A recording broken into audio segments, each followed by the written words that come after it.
All right. I know. I'm getting to the point now where I actually have to think about the next word that I'm going to use to describe you. Incredible people. You are the best guests ever. Today, this week, you're going to be the boldest. You're going to be the boldest. We're coming out to a pretty bold season here. You guys are the boldest, and which means that I know that you are passing on these interviews. So you're going to double down. You're going to double down on passing out these interviews. I'm so excited. As you know, we have all sorts of very cool people that come onto the show and self-funding and gumption is really at the core of what people are, whether they're an entrepreneur or a singer, an entrepreneur, or they're in media, like these darn good podcast hosts. Anyways, it takes a little bit of to do this, and I love having all sorts of different businesses on here. And I can tell you that Liam, who's going to join us today, is the first person that I brought on. Now, you guys know I've got a little bit of background in fashion and clothing and that because my son and my daughter both went into this industry. But this is the first time that I met a gentleman who's rocking it in the world of, and I'm going to let him tell you the product that he's taken to market. So, Liam, welcome to the show. Thank you so much for having me. I've been looking forward to this for many days, actually. Awesome. Yeah, I'm super excited to be here. So thank you for having me on. Absolutely. Well, you know what? Here's the cool thing, you guys. The world's been a little funky, right? And how we meet people has been funky. And so, most of you know that a lot of my reach in terms of my business, and it's changed. I've been in business for 31 years. So there's been all sorts of different things that people use for marketing, connecting. But, we've all had an interpersonal relationship with Zoom and our phones and our, digital world in the last 3 years. And some of the cool stuff about that is I know I met people that I would never have met otherwise. And so me and Liam we hadn't met, but we were both in the same authorship, one of those innovative marketing tools that I talk about. And I was going through this book and there was a number of us in there. And I was like, you know what, if anyone gleams out at me, I'm going to just invite him onto the show. And this guy gleamed out at me. So Liam, let's not keep our audience waiting any longer. You are what people would consider a younger entrepreneur. You've been playing in this world a little bit, and you are 24 years old, and you are embarking, and it reminds me of me. Maybe that's why. I was like, I started in my 20s. So fair warning. Fair warning, 30 years from now, you're going to be having, hey, I remember this. I remember this time in my life. But tell us about your company, and it has something to do with ta-da. What do you? Well, I'm very, very fortunate. Over the last year and a half, I was able to bring my passion project, Puckering Peach, to market, which is extraordinary. Puckering Peach is a men's underwear line, and we are just having the best time. We really are. It was something that I've always wanted to do. Me and my friends back, 5 years ago, were always joking, making references and stuff. And it just it came to me because I wanted to do something unique and cool. And I felt that an underwear line kind of went hand in hand with, what I'm about and what I'm into. And it was just a really, really good idea. And at the time, when we started all of this, when we started brainstorming and getting ideas, it came so naturally that it was almost meant to happen. Yeah. Right. So I'm very, very ecstatic about the whole Puckering Peach company, all the photo shoots and all the community engagement that we're doing. It's really special, actually. Yeah. So that's cool. When I always talk about entrepreneurs, sometimes, there's different reasons why people become an entrepreneur, and there's different reasons why people make that decision. Sometimes they're outsourced, sometimes they get fired, sometimes they get, replaced, sometimes they have someone in their life that's like, do this with me, do this with me, do this with me, and then sometimes I think there's people that are just born to have this creative mind. And then there's I just knew it meant to be. I just knew I needed to happen. It reminds me, there's a book that I'm producing and it's going to launch in 2024. And I knew when I was 30. So that was clearly not yesterday. So sometimes things come to fruition really quickly and sometimes they don't. So, you said you and your buddies were kind of hanging out and you were talking. Now, did you decide to make an underwear company because the underwear you guys were wearing wasn't suiting your needs? Or was it just like, hey, this is kind of cool. We all wear underwear and I want to do something that's better on the market. Where does that come from? Well, I guess you could say that at the time, all of my friends they're all really hot. And you know what? We were just, having a good time, relaxing at home. And we were like, damn, like we could really do something together. So, a bit of background about myself. Like I'm classically trained as a chef. I'm a Red Seal chef.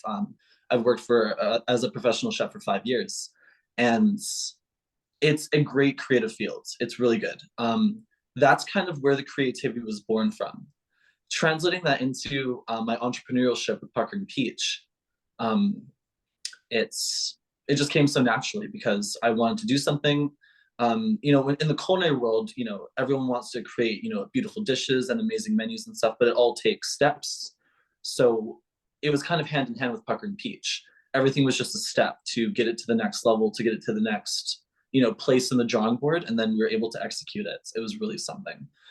For me, myself, like I'm pretty, I look good in underwear, I guess you could say, and especially on camera. So Awesome. for me though, I was always thinking, in my collection, I was like, damn, like, I really like this garment, but there's something about it that's not perfect, or it's like the fit doesn't fit perfectly, or the design is very weird, or like I don't like the brand because of whatever they stand for, and I just wanted to do something for myself, and I thought that it'd be good to take all the things that I wanted out of an amazing pair of underwear and then put it all together. So essentially, that's what I've done. Yeah. So tell us the process. So, I mean, I know because I have a son that's going through the process right now, and he's different. It's in streetwear, so obviously it's different, but it's same. I mean, that's the thing about entrepreneurship. It's different, but it's same. Like if I sell a book or you sell underwear, I know that there's stress that you got to go through, just like I do, right? Suppliers, dates, photo shoots, video shoots, marketing, the whole aspect of it. So it's one thing to kind of come up with a concept, and then how did it flow from there? Like, did you decide to self-fund it? Did you go get a grant? Did you like, how did it go from concept to, hey, I've got some cool underwear and you can go buy them online? Well, it was really special actually, because Puckering Peach has not been like a new idea, or even in the last 2 years. I have in my, very deep in my closet, I have very old sketches that date back to like 2018 of, like Puckering Peach and what it could look like, and different cute little sketches and stuff. That's, probably the furthest back it's been. But a year and a half ago during COVID, we were all at home, we were bored, nothing's going on. So I was like, you know what? This is the perfect time to utilize all this extra time and build something for myself. And I thought it was really special because I was able to do it not only with myself, but I was able to collaborate with all my friends too. So it's kind of like a group effort in a way. Right. But starting up, of course, it's a challenge. It's not very difficult, I would say, but there's a lot of learning you need to do. So myself, I was trained as a chef. I don't know anything about fashion, but I was able to learn. I was able to look at people that I trust, and good examples, and I was able to take that and then kind of find my own way and navigate basically to my desired outcome, which was a lot better than I had ever expected, actually, which I was very happy to see at the final production cut. We had the most amazing underwear, and I was very happy. Yeah. Very cool. Very cool. So you know what, you guys, if you're out there and you have some drawing on a napkin that you did 5 years ago, or you've always kept that piece of paper in your journal or your, top drawer desk, and there's that idea and you don't know whether to execute it or not, don't throw those things away. Like, don't throw those things away. Like I said, here I am, 25 years later producing a book, and I could not even imagine on the grandest scale, because I got frustrated that a day planner that I was using, it was called the Women's Day Book. And I swore by it, when you have a good planner. So I was like, and it went out of print, and I went out of my mind. Like, look, there was no Google back then. There was no, hey, I could order something. That just was out of if it was out of print, I went to every bookstore I can imagine. It was out of print. And I'm like, and I said it deep inside, I'm going to do a women's planner one day. Well, now I did a planner in a women's book. That's how it formulated. But I always remember that. So if you guys, that's a really powerful thing. Just those drafts or those sketches, just don't throw them away. You never know when that's going to come to fruition. So when you decided to do that, you talk about you and your friends. Or is this a business that you're on your own? Do you have partners in it? Like, how does it work? So I'm a self-funder. I started everything myself. Of course, like I have had collaboration from friends, you know, like input and different ideas, and like I trust my friends very much so. So their input was very, very important to me. But yeah, I'm self-funded. I basically navigated this entire craziness all by myself, and it was tough, but I chose to do it, which of course I knew would be tough. Um, yeah, it was very tough to start, you know, getting the concept together, allocating the funds, you know, like buy material and finding a reputable production. Of course, in Canada, I didn't want anything overseas. So we basically, when I say we, I mean myself. I like Yeah. to be inclusive as possible, Well, but oh, really, absolutely. We, you and the universe at the very least on those days where you're like, is there anyone here but me? And the universe like, I got your back, dude. Liam, we got this. about a year and a half ago, when I you know put the nail in the coffin to really start this project, I had the perfect amount of people in my life that were willing to collaborate, that had expertise, that you know have done something like this before, and they just wanted to share knowledge. So I was very lucky to have great influence by these you know external collaborators, and I kind of found my own path based on all the information that they gave me. And I am so grateful to have those Mhm. people, and people that were with me and you know talking with me and saying, oh, you should do this, or oh, you should do this, from the very start are still here, and they're saying, you know what, Liam, you've done a terrific job. And it feels really good, not only to you know get that praise from people that believed in me, but to get the project to a place where I never thought I'd actually be, which was really special. Yeah. I mean, you're just, you know, you're reiterating a very common but strong piece. There's so many people, and I say that because as entrepreneurship has become a more open, accepted form of employment, for lack of a better word, where if someone wanted to go off and be an entrepreneur, we're even talking 10, 15 years ago, it was like, ooh, this is risky, and are you sure, and do you have a backup plan? And then there's been all these pioneers, obviously people that are supporting you right now, that kind of crack that code and crack that code and crack that code and crack that code to the point now where it really is, well, they're noticing a 12% less registration for college and universities. And people are really braving up, from people that are like yourself and are like the people that are supporting you, where it's not so different anymore. And people are really in a place, and I think like you talked about during the pandemic, where people are like, you know what? This was a surprise that no one expected. And I think as much as it caused despair, it also caused this philosophy around life's too short. Things could change. If there was anything that I wanted to do, why not? Like, why not me? You know, why not me? So I think it's fantastic, the paradigm shift that has happened in the philosophy around doing something off the side of your desk or taking that risk or what have you, because it's at a place, I believe, culturally, like, why not? If you've got the opportunity, why not? So you're talking about a major principle that sometimes people have to really learn, and it's associations are incredibly powerful. That, you know, the universal law is, you know, the five people that you hang out with the most with, you pretty well are going to sit somewhere in the middle, like philosophy, vision, financially. And they always say, so take a look at the people around if you're not where you want to be. So good on you, and good on those people. I'm sure they get their more than fair share of free underwear. Always a nice perk to give to your advisors. Hey, guess what? Okay, underwear. So Yeah. So family. let me tell you about the first collection, because we launched the first collection in February. The first collection I called the Classic Collection, and it featured two different models, a you know a standard brief, and also a specialty designed high cut brief that I you know basically designed from scratch. And those two come in variants of you know pink, white, and then also with a really cute silicone pink peach around the waistband.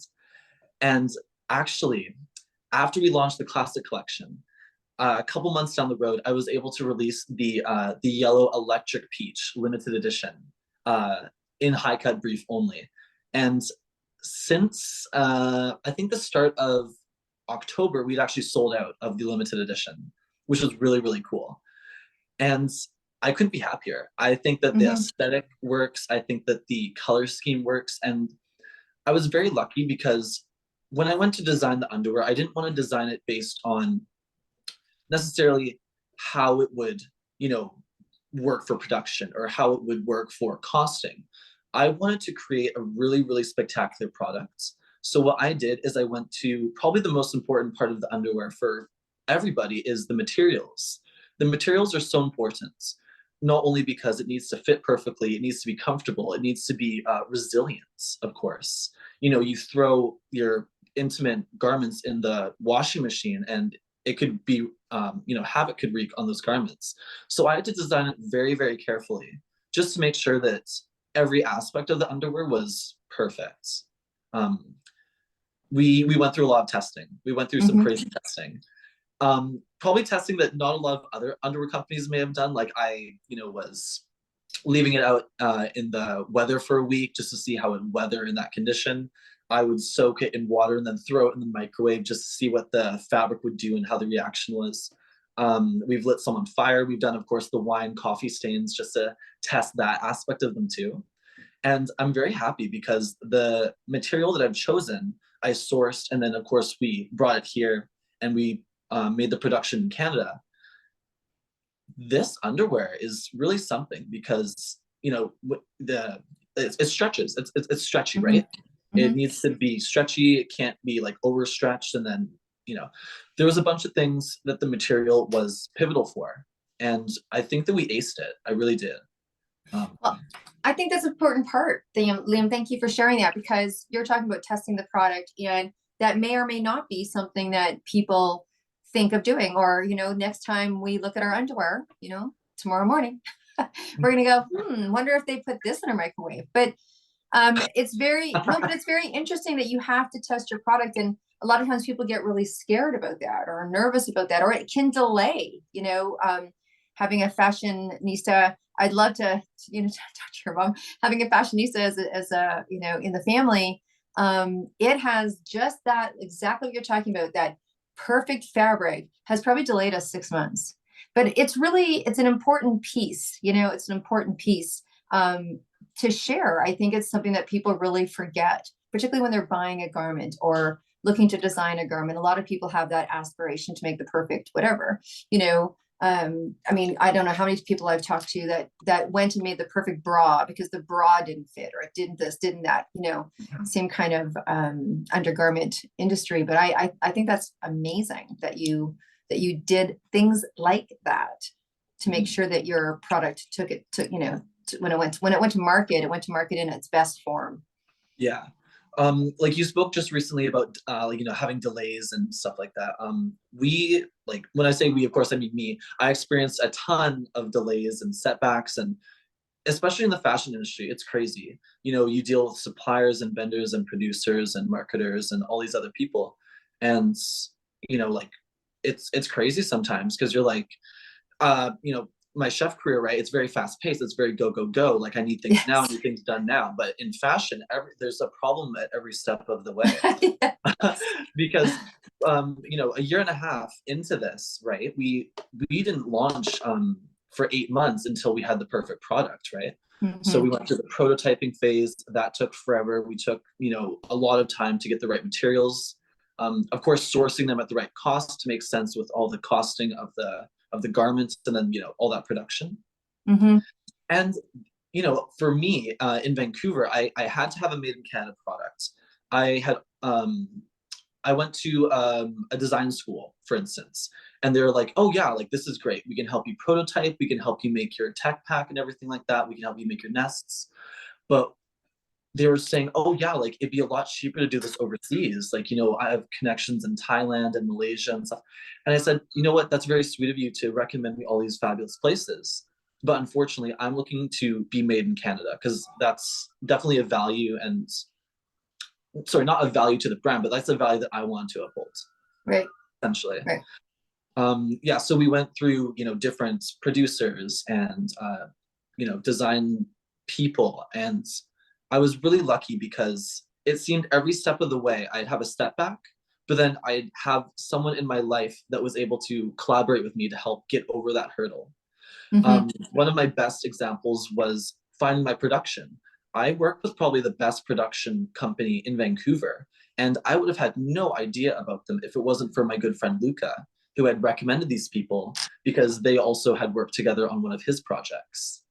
So the collaboration aspect was one of the most important parts of the underwear line. Like, of course, like I own the brand, and I don't have anyone else that's invested into the brand or is on paper or anything. But I really, really value all my friends that have kind of given me a little bit of their knowledge or connection or insight. That's the key. What I found, that's really the key, is just taking feedback, not getting offended by the feedback, because of course when you're a chef, right, you get feedback for everything. Oh, the dish was a bit too acidic, or it was a bit too overcooked, if it was like a steak, for instance, right? But you really just have to take that feedback and then run with it. And I found that because I've been through all of that in my chef career, it translated very seamlessly into my entrepreneurial career with Puckering Peach.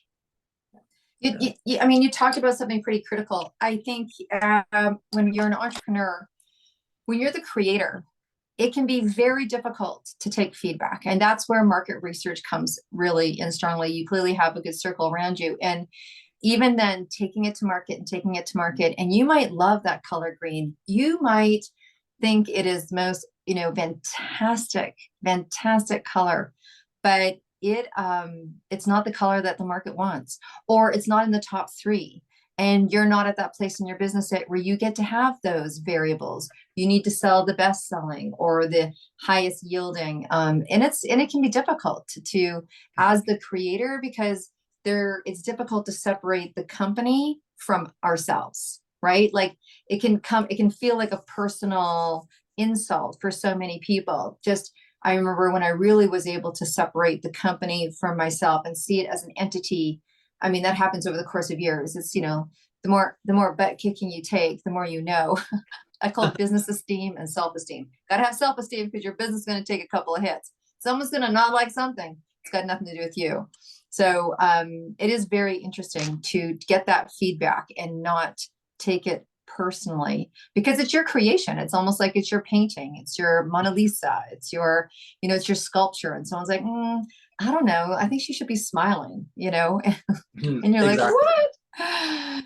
Yeah, yeah, absolutely. So what other obstacle have you had to overcome? Like what's been the internal dialogue for you? Well, speaking of what you just said, I've had many, people have praised me for my work with Puckering Peach, but people have also had critiques. One of my good friends actually was like, Liam, your brand is trash. And I'm like, okay. Of course, there was no there was no extension of that. It was just kind of like a statement. And I was like, okay.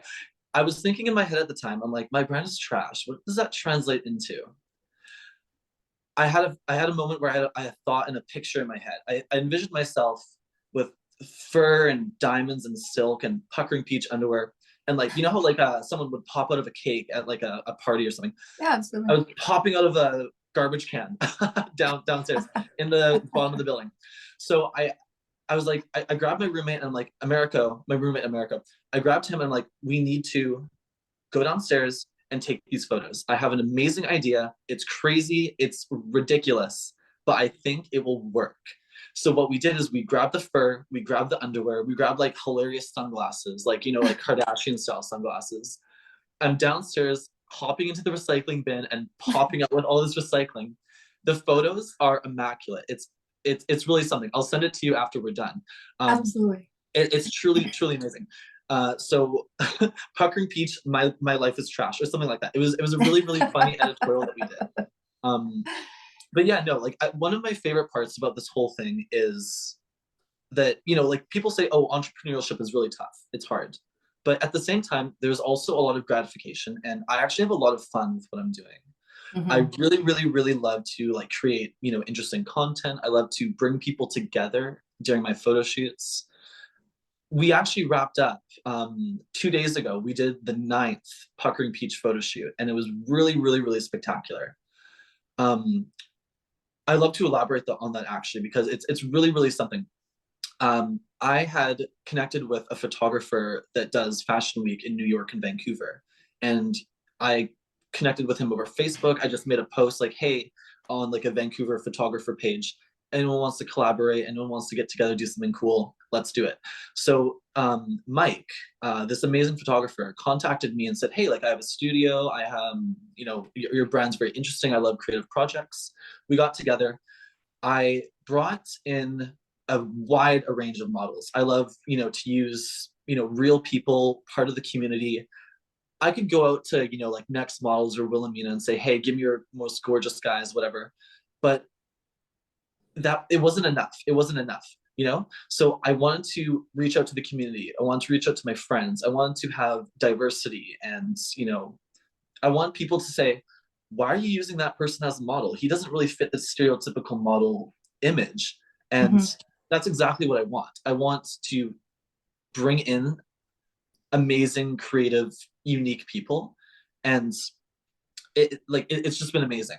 Last photo shoot I had, you know, like so many different ethnicities, different people. We had, you know, people that were, you know, very, very thin, a bit, had a bit more weight to them, which I actually encouraged. I was like, I want you, I want you. I had, I met this man, Mark. He's really cool. He's 65. And I'm like, Mark, you're gorgeous. I want you and I want you now. Get in this photo shoot because you're stunning. And a lot of people are very hesitant, right? Because they say, oh, underwear modeling, you know, I don't think I have the confidence. I don't think I have the body type you're looking for. And I'm like, Mark, stop right there. You are fantastic. Bring all these people in. Sure, there's a bit of anxiety. People, you know, don't know really what to expect. Of course, you know, we deliberate and give them, you know, exact information of what's going on, but they don't really know. 15, 20 minutes, half an hour into this photo shoot, people are having a blast. People are, you know, getting out of their comfort zone. People are doing new experiences that they never would have thought they were doing, you know, a week ago. One of my good friends, Noah, I knew him before he transitioned from high school. And I invited Noah to the photo shoots. He was so excited and so happy for the opportunity. And I was well. I was like, the fact that I can bring all these different people together and create this experience and have everyone say, wow, Liam, this was a really cool experience. I felt really comfortable. You made me feel really good. My self-esteem is through the roof. That's what I want to do. Like that's probably one of the, like, of course, selling underwear is great. The money's great. But having that experience is hand in hand what I've always wanted to do, is bring people together from every walk of life, every different type of person you can imagine. And at the end, we all went and had sushi together and it was amazing. So I don't know. I could go on forever about how... No. I was going to say there's a lot to have a conversation about in there. I think I can imagine. So as you're talking, it's uncomfortable, I'm sure, just being a non-model, you know, not someone who's a professional model. And we have friends and family that we drag into things all the time. I mean, I'm famous for it. I'm like, we're doing a video about Ireland. And you know what, Liam, this is great. So we're both in Vancouver, which is super cool. Beautiful, you know, lucky us, right? Lucky us, we get to live here. And we're gonna do some stuff together. So I'm gonna be dragging you into things. Feel free to drag me into things. And we're gonna have some fun, because I have the same philosophy about life. It's like, we just finished doing these videos and we're actually shooting at the Roxy on November 19th. I'll let you know. Do you like music? Love music. I've always been a big fan of music. Okay, so we're gonna do a shoot down there based around music for the Walk Across Ireland that I'm doing. And it's gonna be incredible. And I, like you, love just to have that collaborative, collective feel. And everyone has nervousness on a certain level. Look at even people like me and you. I've stood in front of 20,000 people before. I would lie if I didn't say before I walked up those stairs, I wanted to throw up. Like, I'm like, there's 20,000 people I'm going to go talk to. Like, we all have our sense of what that is. The more you do it, obviously, the less nervous that you are. But when you get taken from an environment where one that's not yours, or even for me, when I go into another environment where I have a different level of expectations or play, there's a sense of nervousness around that. So to be able to have people get together and get comfortable, not knowing each other in an underwear shoot, and there's no tequila involved, I'm like, you know, hats off to you. Now, if there was, okay, that's the other part of the interview, right? So no, we didn't have any tequila. It might have been a bit more lively or creative, or I don't know. Tequila does wonders. Yeah. You know what I'm saying. It doesn't do wonders. You know what I'm saying. some something to ease the nerves. Okay, so You we've know heard what we lots did of. to ease the nerves? I was like, I looked at my videographer and production assistant Alex. I was like, Alex, we need Lady Gaga's greatest hits right now on the big speaker. Let's go. As soon as Art Pop came on, everyone was like, wow, this is great. It's familiar. I feel I'm at, like I'm at home listening to my favorite, Lady Gaga track. It was really, really special because I've always been really into music. Music has been a big part of my life for a very long time. And it's really helped me regulate emotion and kind of discover how I truly feel about certain issues or certain topics or whatever. And the music amplified the room. It made it ecstatic, and everyone was just, the vibe was created. The vibe was created. I worked for Okay, so Cactus. Sorry, go ahead. I was gonna say no, I no, I was worked for going to say, Cactus yeah. Club. That statement that you just said, I'm literally going to get you to send me a video of you saying that, and I'm going to be posting what music means to you on the They Did It Tour Facebook group. And you guys that are listening, you guys know there's a They Did It Tour Facebook group, and it's for this big walk across Ireland that me and my girlfriend are doing. We're doing 8.5 marathons in 8 days to help people that are in the music industry. And so whatever they need, there's, children and adults and women and just everyone in the music industry. Anyways, we did a big collaborative video that we, instead of going around and saying, hey, this is what we're doing and this is why we need money and blah, blah, blah. And you guys know 85% of musicians can't pay their rent and Spotify pays 0.034%. So, we need to help support these people that produce this music that makes us feel better because we get it for free. I mean, who paid YouTube today? Not many people. So I could go on there, but what we did instead was talk about the project, and we got all these people to come on the video. It's on the crowdfunding video. And it's like, what does music mean to you? Like, what does music mean to you? Like, what does music mean to you? And when you really think about the power of music, just like you said. So anyways, people can go to They Did It Tour, but I'd love to have your video on there because that's the whole premise. It's kind of like, I don't know, We Are the World. I remember that song, and everyone remembers that song because it just encompassed everybody. And it sounds like you have that collaborative way of thinking, of doing business and really doing life, which takes me to a question. I'm just ask you something about yourself personally. So outside of your business, so that we get it, a sense of who you are, what's something about you that we don't know? What's something that you would like to share that we don't know? And it could be anything. It could be I bungee jumped backwards up off a crane in Montreal and screamed, hey, I'm from Vancouver. No, I did that. People don't know. But what about you? What's something we don't know about you? I don't know. Like there's a ton I could say. Like I could talk about how I'm really, really into, the study of like quantum science, space. I'm really interested in that kind of thing. I I love Star Wars, for instance. I'm a huge Star Wars geek. Okay. I don't know. Like I could go No, on. no, that's I've great. done a ton of, different I don't I couldn't really tell you. Asking me so candidly, I wish I had prepared some cool, unique stuff. No, no, But no. originally, That's it. That the Star Wars geek and yeah. the quantum science. Just one thing I always just because you know what it does. It gives people a different sense. It's like taking a picture from a different angle. You're like, that's super cool. Like it's like that because as entrepreneurs, sometimes people don't see us as human. They're like, oh Right. my God, I can't imagine you do that. I could never do that. And you're like, hey man, I just like have dinner and eat leftovers like you. And so it's always Yeah. good to see Just another like, side of someone that's doing something so great. well, Um, here, I'll give you a little bit. Okay. So the other day, I was, reading about astronomy, and I was reading something very fascinating about star formation. We live in probably one of the coolest parts of the evolutionary, time scale, because we live at the tail end of star formation. You see, James Webb's telescope, you see hundreds of billions of stars. There's galaxies, till the end of time. We're at the tail end of star formation. Approximately, in the article, about 95% of all the stars that will ever exist in our universe have already been born, which is really cool. Um, I when you look up at the night sky, I was really lucky because I went on a road trip to Calgary recently, and we stopped at 3 in the morning to look up at the stars, drink champagne. It was it was the coolest thing I've ever seen. I Mhm. really had like a nerd freak out panic attack because it was like a snow globe. I kid you not. We were able to see the dust clouds of our own Milky Way galaxy, which was insane. And the scope and the scale of, cosmic, galaxies and stars and whatever, nebulas. It's insane. It's really, really, really cool.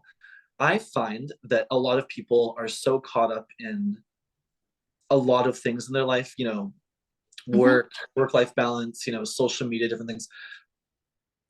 I find learning about cool things really, it's almost like I can kind of like disassociate and just like learn about something cool.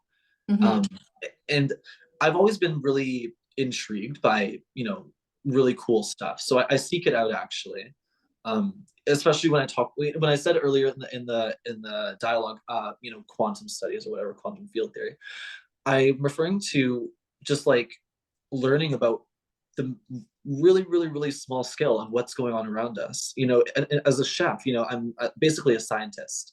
Mhm. Um, and what we do in the kitchen is nothing more or less than water gain or loss and heat transfer in Mhm. any way you can look at it, whether it's grilling something, sous vide, steaming asparagus. You know what I mean? Yeah.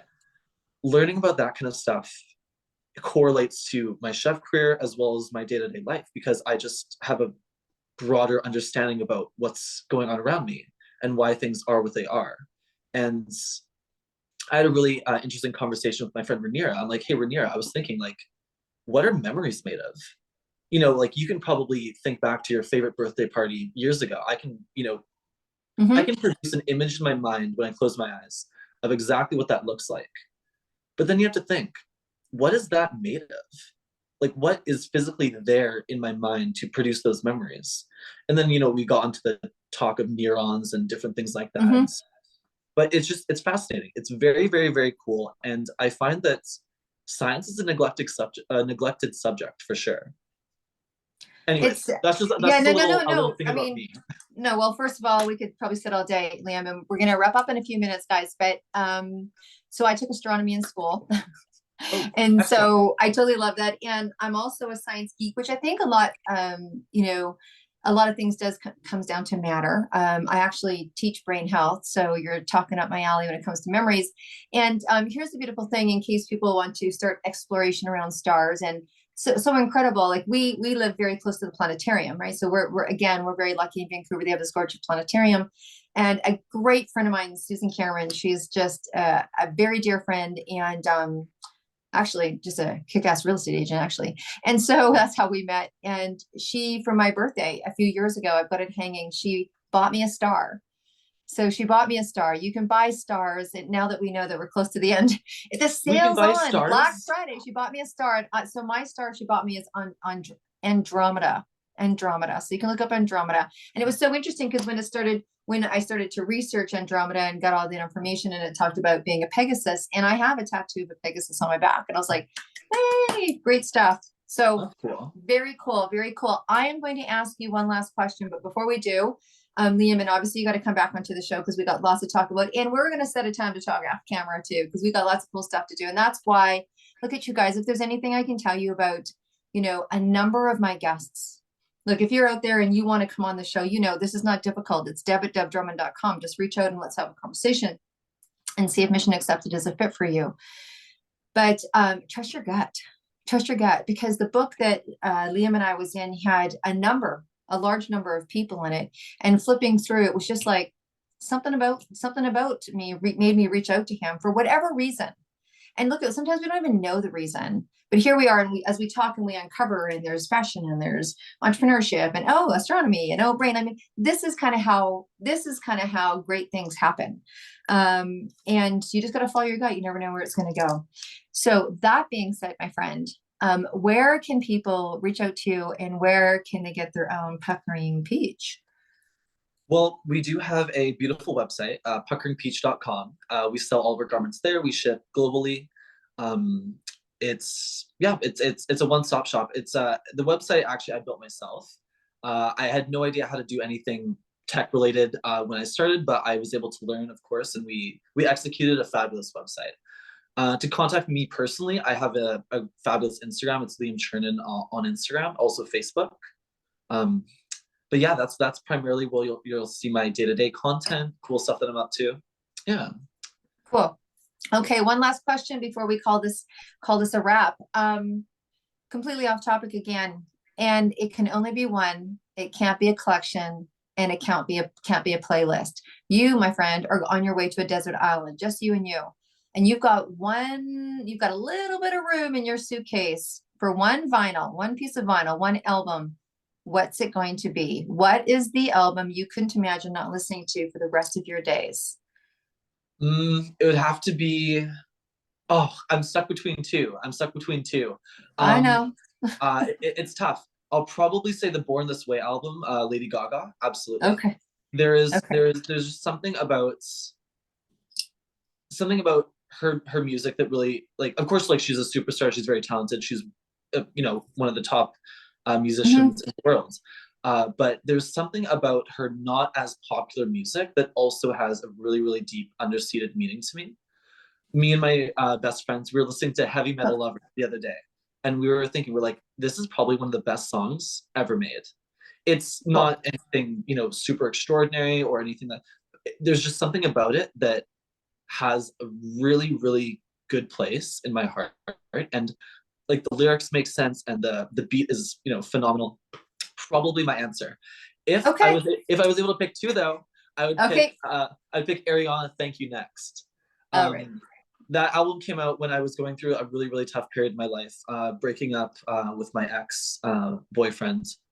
It was really, really tough. It was really tough. And that music really helped me through. Perfect. So yeah. Perfect.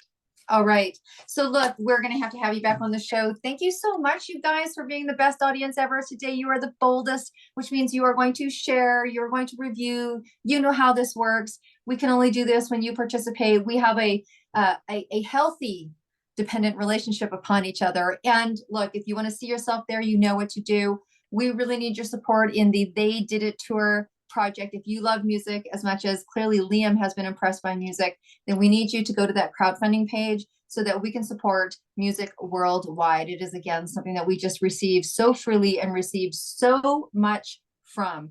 Some great stuff coming up the pipeline. If you are a woman entrepreneur and you want to get yourself on stage, we have just opened up 99 spots for women entrepreneurs to be able to share what it is that you do and inspire others as part of the largest authorship and speakership that we've ever done around International Women's Day. And it is a 2-year project. So reach out now. Thank you so much, Liam, for being on the show. Just love you guys. Love the audience. This is amazing. I know that we're going to be seeing you guys again next week. So until then, be groovy and bye for now. Thanks. Bye.